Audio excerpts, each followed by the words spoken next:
அவர் ஏற்றுக்கொள்ளக்கூடிய ஒரு சரீரமாக இந்த சரீரம் இருக்க வேண்டும் என்று அவர் விரும்புகிறார்.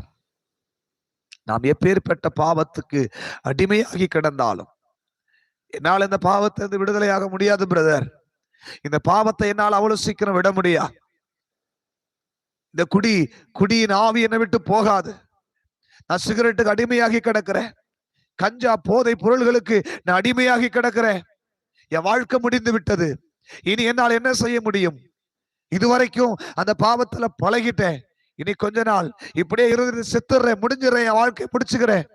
சில நேரத்துல இப்படி நீ சிந்தித்துக் கொண்டிருக்கலாம்.